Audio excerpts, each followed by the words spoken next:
Welcome back. We have Commissioner Q. Tucker with the North Carolina High School Athletic Association here to give us some insight on what the future looks like for girls flag football. Welcome, Commissioner Tucker. It's good to see you again. Thank you very much. Good to see you. North Carolina is seeing its highest participation in girls high school sports since the pandemic. How surprised were you to see this exploding interest in girls flag football?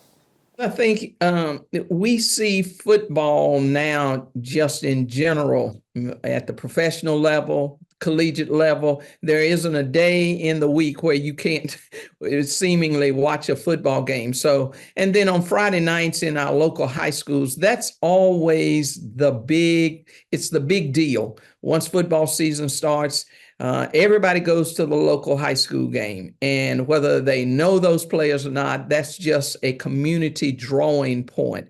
And so I think that our females realize that, hey, this is a sport that some of them play in their neighborhoods. Touch football was played. Obviously, when I was coming along, we played a little touch football.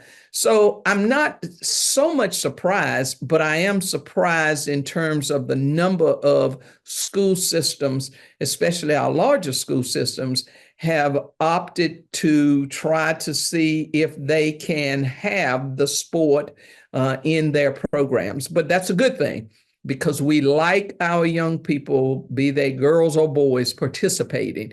And so I'm really pleased to see the numbers grow, and I'm pleased to see that flag football is one of the areas where we've seen some of that growth, although that's not reflected in the numbers that we just released, because we don't sanction flag football as a sport. And Commissioner, that leads to my next question. What are the next steps in order for girls flag football to be sanctioned by the association?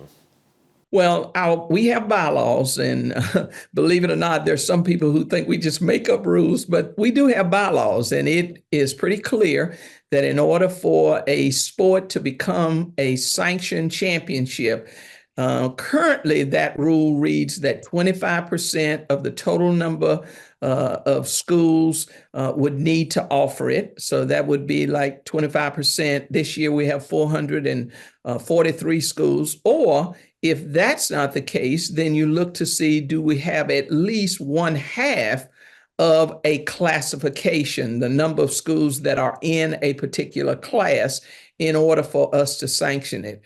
And I think one of the things that certainly needs to be considered as we move towards, and I would imagine, Jay, that it won't be that many years that this sport could become a sanctioned championship for the NCHSAA. But I think everybody has to remember now that we do have a new classification system that we're sitting on the threshold of that, 8 classes. So how will that impact all of our bylaws, and will the percentages stay the same as we move forward, and whether the membership and the board of directors, feel like that number needs to change? But certainly those are bridges that we will cross as we go through this year in looking at not only realigning the schools, but then looking at new sports and how they become sanctioned championships. And you hear from athletes and coaches throughout the state. What's been the feedback from last season, and what's the excitement level heading into the next season of girls flag football? Well, one, it's exciting. It's a chance for us to show football skills without having to wear all the equipment that the guys wear, that it's fun. And so those are the things that you want to hear. Obviously, it's education-based athletics, so we want them to be learning some lessons as we go along. Now, on the flip side, when you start to talk to the coaches, that level of excitement, especially from our larger school systems, such as your Charlotte-Mecklenburg, which is really, I'd like to say, is the birthplace of flag football for girls, because that was the first system to reach out and accept the idea from the Carolina Panthers to start a flag football program. But when you talk to ADs in the larger areas, their resources are different. Obviously, you want to start programs that you know can be sustained. And so once the funding, and I think these are questions, will the funding dry up from the Panthers? If it does, will our school systems be able to sustain a girls flag football program at their school? The questions I've heard are, well, when will we play it? We're already squeezed for space now. And that's especially true, Jay, in some of our smaller school systems, smaller schools that don't have the field space. They're struggling to have athletes just to play the sports they have.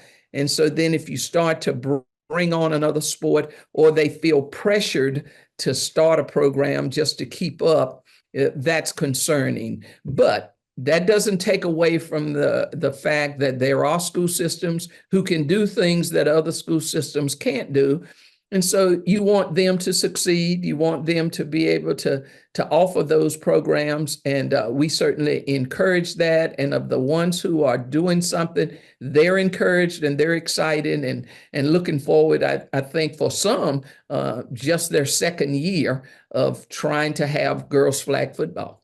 And you discussed how the Carolina Panthers funding was huge in the launch of this sport. What are some other areas of funding that schools should look towards?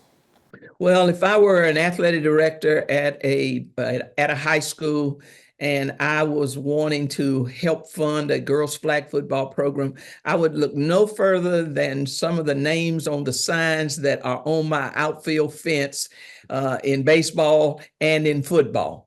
And we know that many of the local businesses will help fund that football program, and they have a sign. If it's not on the fence, it's on sort of a billboard outside of the stadium, of the football stadium, announcing that name.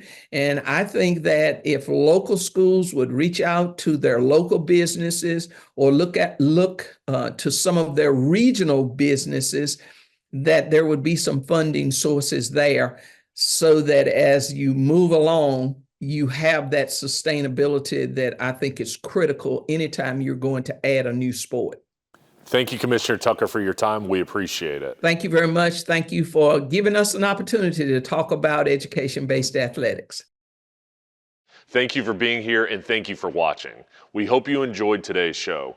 If you have any questions or would like to know more, visit our website at raleighcw.com and myrdctv.com. I'm Jay Sonnhalter. Thanks for watching this special edition of Community Matters. See you next week.